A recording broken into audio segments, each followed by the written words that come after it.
everybody, long time no see. Yeah, it's going to be classic Doom. We're going back in time to the early 90s. Doom 1, Ultimate Doom, episode 1 through 4. It's going to be the ultraviolence speed category, UV speed, which technically is the equivalent to any percent from the modern Doom games. So get through the game as fast as possible. And yeah, E1M1, the most iconic level in the game, I believe, with the most iconic soundtrack at Doom's Gate. And yeah, then here we go. 5, 4, 3, 2, 1, and rip and tear. So even though this level is so great, it's pretty over in a short amount of time. And I've just picked up the blue armor that gives me a damage reduction of 50%, which is crucial for E1M3, the hitscan corridor.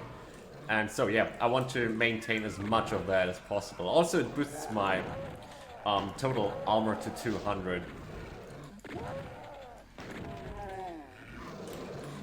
And movement-wise, there's a few quirks of the Doom engine. Like if you combine a forward and a strafe input, you are like running around 40% faster. And if you add your strafe and turn right or turn left input onto that as well, you're even faster than that, 10% even faster. We refer to that as SR40 or SR50 respectively, and you really run almost twice as fast.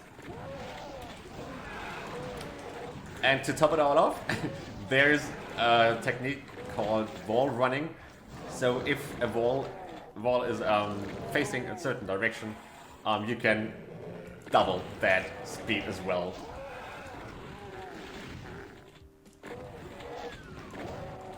And yeah, now the backtracking. Wow, I'm surprised. I got that far. And in the end it does matter, because my armor is still so incredibly high.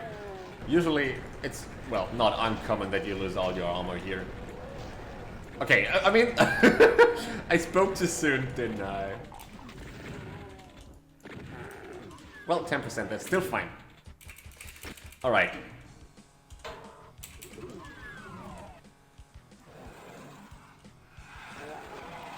And thanks to the SR50 momentum you get, you can make jumps that you aren't supposed to do. Like, you can close this gap.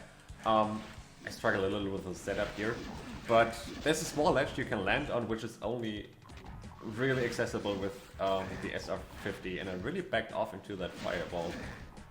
Oh, come on, please.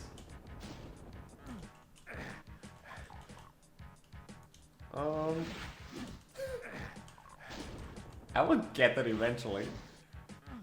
There you go. First try, right? Random fact, that door is tagged to another level, lift in this level, so if that lift is activated, you cannot open that door. Alright, I'm approaching the pacifist strategy here to not wake up too many demons, but, well, I can rip and tear now. Damn it. Because there's still a shotgunner and a specter hiding here, and I don't want to wake them up. And shotgunners deal so incredibly much damage point blank range. They shoot 3 pellets, and every pellet has a certain amount of, yeah, damage output. And this entire game is a true RNG fest. Like, all the weapons have certain, different damage output for every shot. Like my shotgun has 7 pellets, and I don't want to get eaten alive.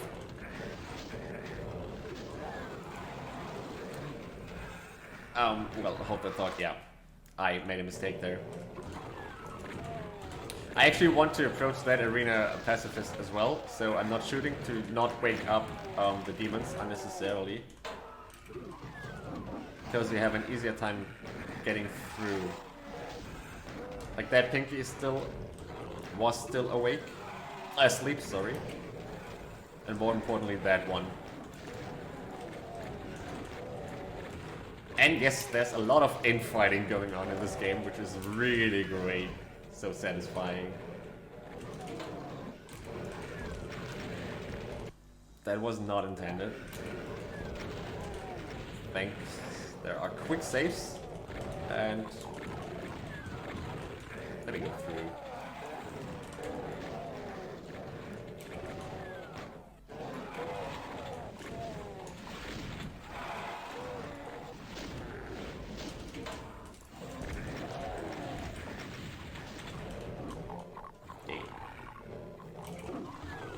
Now we need a plumber for the next area because everything's so dark and the light is not working properly.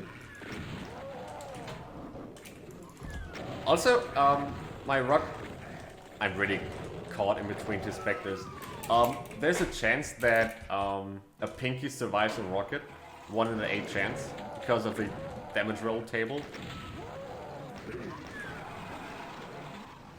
Ah, damn it. I thought he held the door. There's a line there, which whenever I cross it, the door closes. But you can make that shotgunner go under the door, and whenever a door cannot close properly because it's blocked by any object, like demon or myself, the door opens again. And this door is actually supposed to be locked for 30 seconds, and that's nothing you want to have in a speedrun.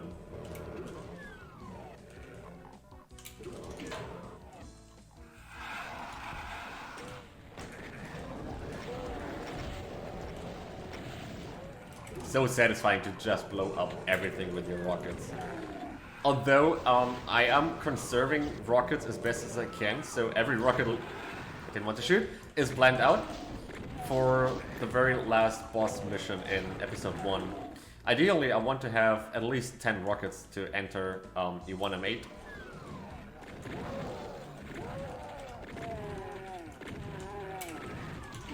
That Soul Sphere gives me plus 100 health and can boost you up to 200 if you grab it as you are on 100 in health. And I'm really unlucky with so many blocks. There you saw the pinky survive the rocket.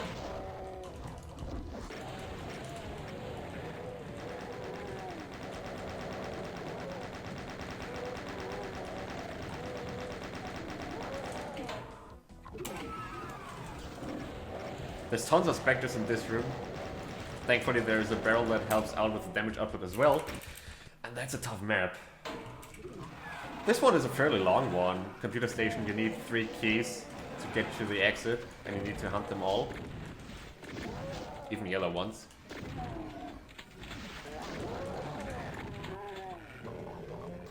Yep, and monsters and players... No, I cannot accept that. Have infinite height, so this game runs on like a 2.5D game, and it has a rudimentary Z-axis. You see, there's different heights, but there's actually no heights in this game at all. It's just a really great illusion, so that's why any monster and myself, the player, have infinite height. If there's something in front of you, even though you are above him, you cannot get past. If you open up a Doom in Doom Builder, a Doom map in Doom Builder, you can see that it's actually only a 2D thing.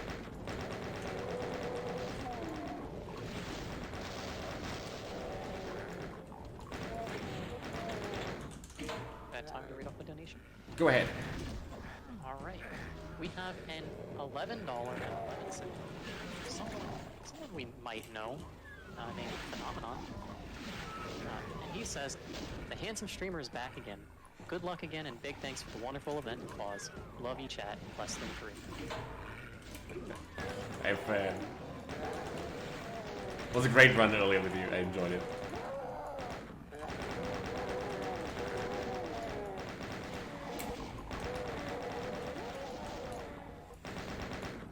So I'm just blowing my way through to the exit, and I don't want to waste too many bullets, by the way. So episode 1 is filled with hit scanners, it's no fun. Episode 2 through 4 will be a little easier in that regard. By the way, that's a Lazarus throwback here with the tons of barrels, and now with the 2 barons. And those are the bosses for episode 1, sorry. I have to kill them in order to be able to exit this map, because they are the trigger for the walls. The walls that lower now attack with attack 666. So whenever you are on a map that's coded for E1 and 8, ah crap, I just walked the stairs of shame. You can tag walls to 666, and if you place barons in the level, they won't lower before all of them are dead. And the ending to episode 4, episode 1 is fairly unique. You have to die. Alright, that's episode 2 now.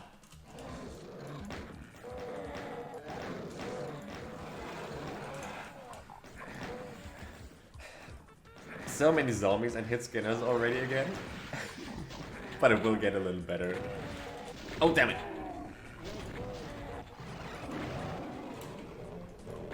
Also, the ambient is a little different now. We have lots of marble textures and switches with skulls on it, and it's a little demonic, so the idea behind it is still a Mars space, but it's overrun by demons.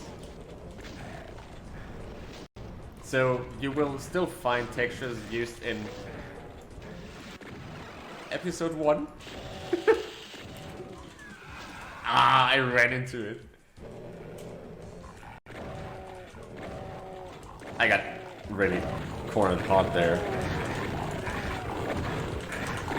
Spectres are really dangerous once they catch you in a corner.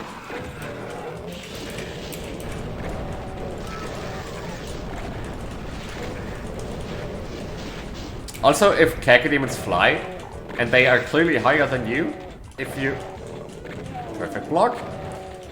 If you approach them, they lower their elevation. So there you actually get an example how 2D this game actually is. So, I'm low on health. Thankfully there's a Berserk that brings me up to 100% health again. Also, my fists now deal 10 times the damage.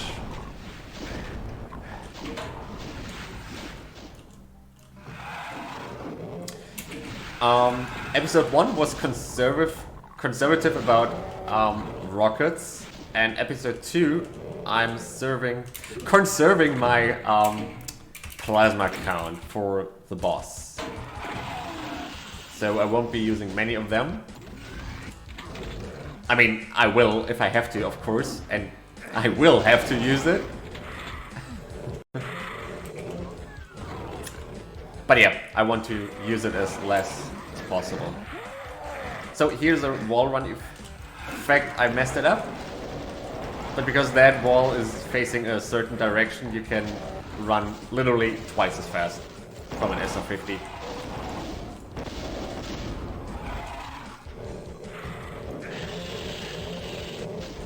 Oh great. They let me grab the health.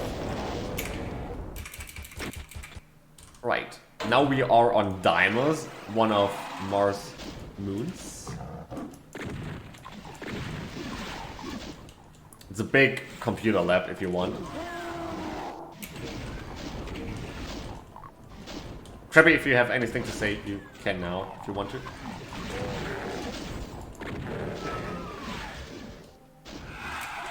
Sure. I just want to remind everyone about the charity that we're raising money for. The American Foundation for Suicide Prevention is dedicated to saving lives and bringing hope to those affected by suicide. AFSP creates a culture that's smart about mental health through education and community programs, develops suicide prevention through research and advocacy, and provides support for those affected by suicide. Every single dollar of your all's generous donations goes directly to AFSP. We don't get to see a single penny of it. So yeah, you guys are helping out an amazing cause. So thank you all so much for your donations.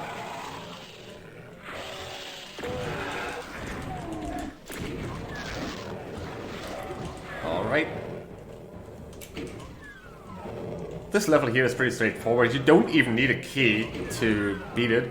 I'm actually not sure if there is a single key whatsoever. And yes, insert YSK memes here.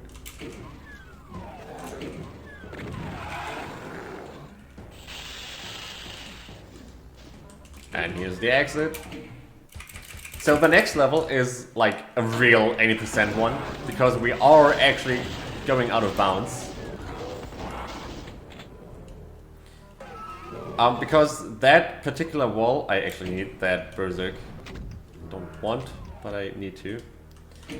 That wall is, or the corner is facing north, so you can bump into the wall to trick the game and make it believe you are actually on full speed. Once I have the momentum preservation going on. And by shooting a rocket into your face, almost, well, everything's red, I believe. That should be it. Yeah. You get propelled out of the game, literally, and that way you... Well, I cannot enter the game now anymore, or get inbounds. That's a nice rocket jump there. And that's the exit switch. There's a precise pixel you have to reach. I did the wrong strafing input. So this level wants you to get 3 keys, but guess what, we aren't getting any of them.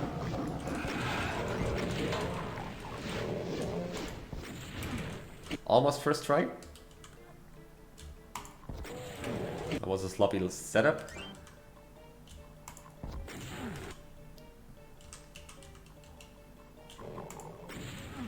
That pinky scares me a little. There we go. Yeah, with a precise rocket jump you can close the gap. And it's boss time. The mother or father of all cyber demons. And we really want to preserve as much plasma ammo as we can. And hose him down. And those souls are just annoying as in any Doom title. And I need rockets to finish him off. Great! And believe it, anyone who's done that before has died to the Lost Souls. Because of the rockets you eat. Right, on to episode 3. So now we're literally in hell. And note that sometimes I shoot, even though there's nothing to shoot at, it's because I manipulate the AI a little. Wow, Kako! And he manipulated me. Oh man. Like the Kako, the one in the front, is placed on the right side of that gate, but the AI is programmed to always find your way to... What on earth? To Doom Guy. And yeah, the fastest way, of course, for that Kako demon is going to the left. At least I can now show it off again. So that way I can get him out of the way. I'm saving here. It can't be that easy! Well, once again, a proof of how much of an RNG fest this game really is.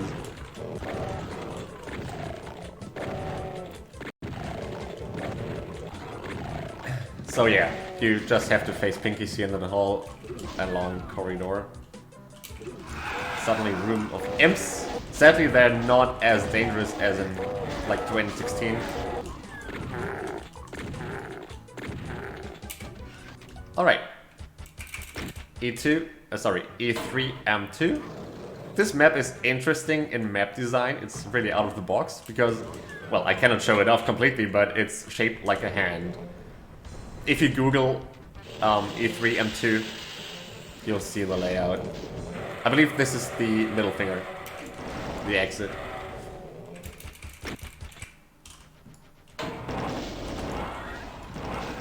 So I want those imps to be gone, because infinite height, etc. You'll see that later. They can easily block you when I jump out of the window. There's still one Pinky who got lured in from the very beginning, who saw me. You can hear him. And yeah, he shortly blocked me, but if he just decides to block you, you cannot get out of the gap.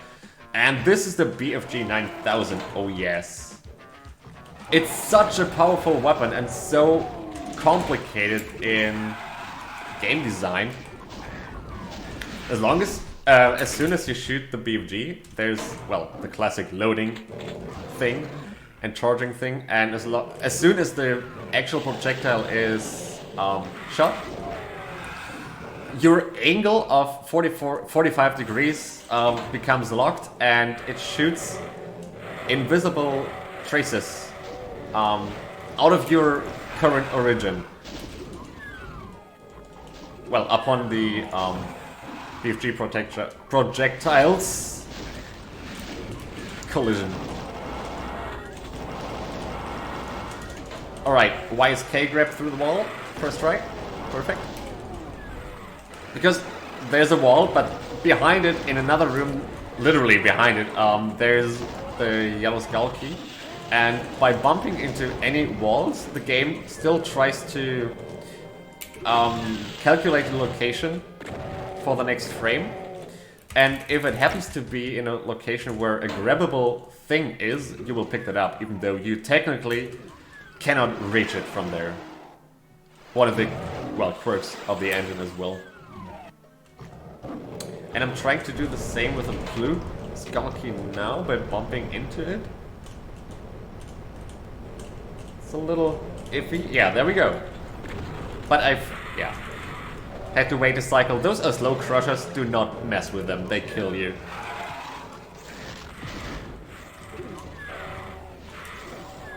Alright, another out-of-the-box map. Because it's really an open world here. That's the only map that works like that in Doom 1.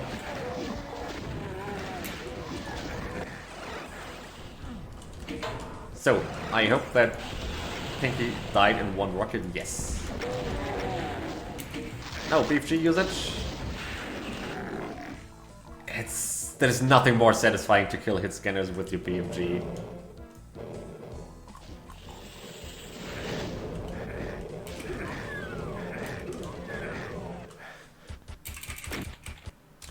This level, Limbo, E3, M7, if you play it casually, you will most likely get lost. It's such a well-refined and designed map with tons of teleporters. You have to unlock them by finding the red key, otherwise you cannot access them. And you need to die, forgot about you. And it opens up a complete different world where you can progress the map to find the yellow key, sorry. But thanks to a few tricks, wrong way. Yeah, thanks to SR50s, we don't actually need to progress through the entire map. And I hope I won't get blocked by anyone. So far, so good. Now, there's... Whoa, wrong direction, damn it. There's the yellow skull key, and with an easy... Not even... It's really an easy SR50. You don't need to have a real precise setup. You can just close the gap.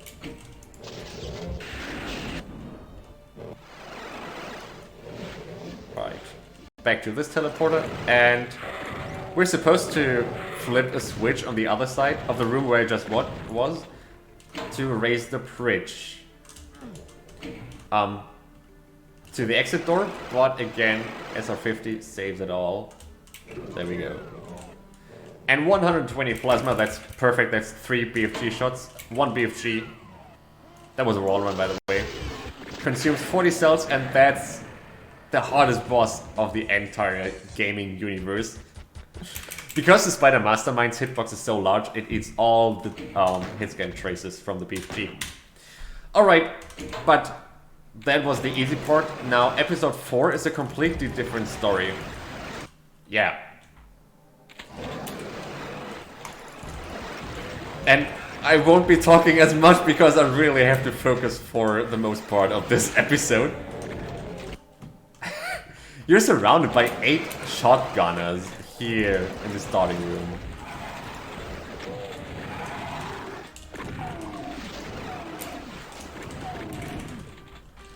Oh, you have to die. I missed my first rocket.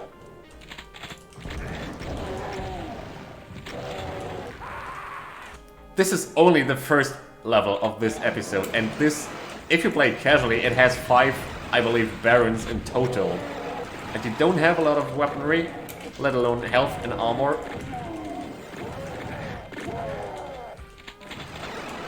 Yeah, shotgunners just take away your armor like it's nothing. I mean your health, because you don't have armor here. There was a trick as well. I grabbed the red key through the fence. Same technique as with the YSK, yellow skull key, in one of the previous maps. 10% is not good. Yeah, there's the Baron. This might actually be a reset of this level.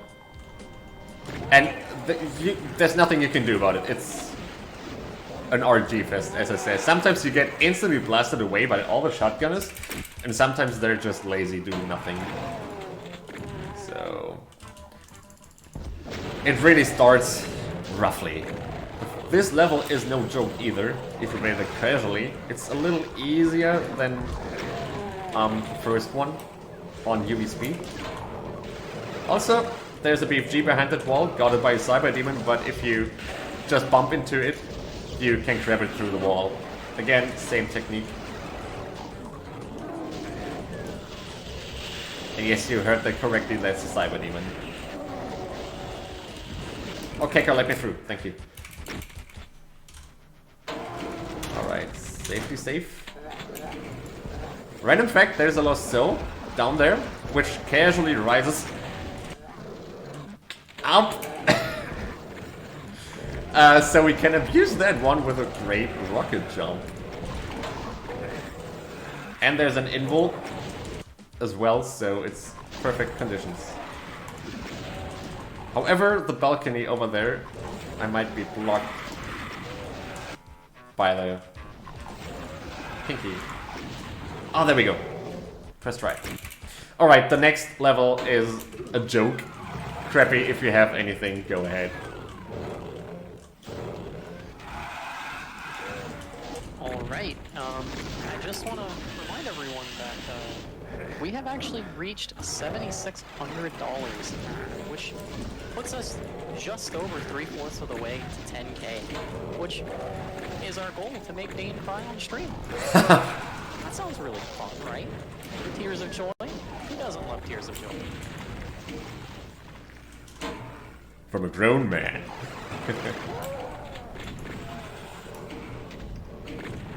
Right, I still have my blue armor from E4M2. I want to preserve that for E4M6. That map is notorious. So we're approaching E4M5 now. It's not too bad, this one. Barrel, please.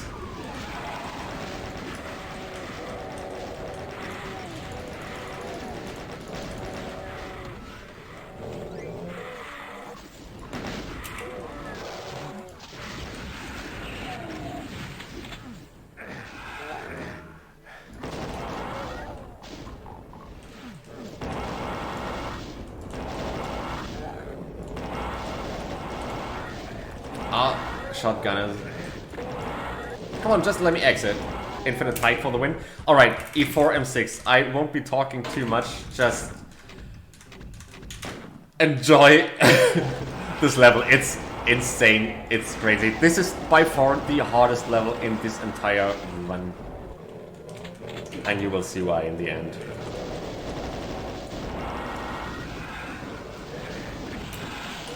I failed that jump.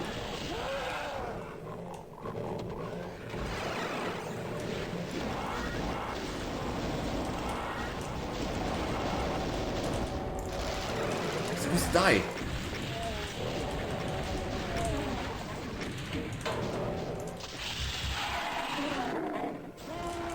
Ah. Good thing there's quick saves. Oh. Good thing there's quick saves.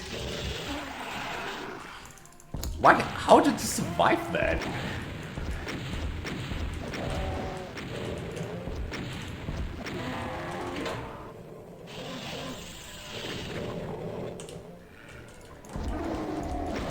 There you hear him.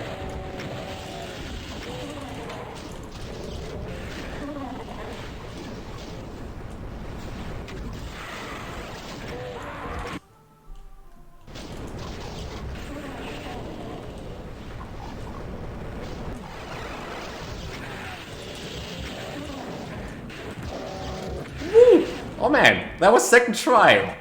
Awesome.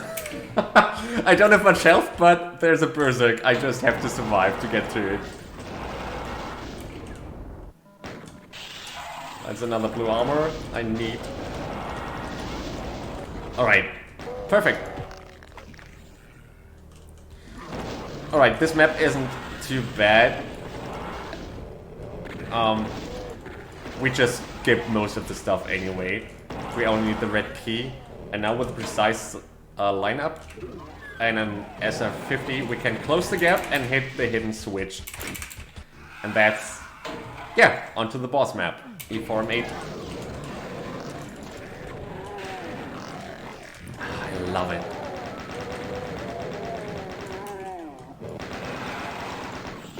So another boss map.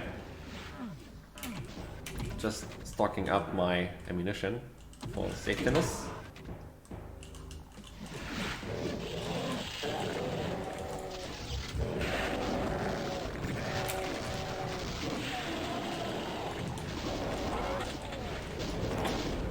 Oh, great.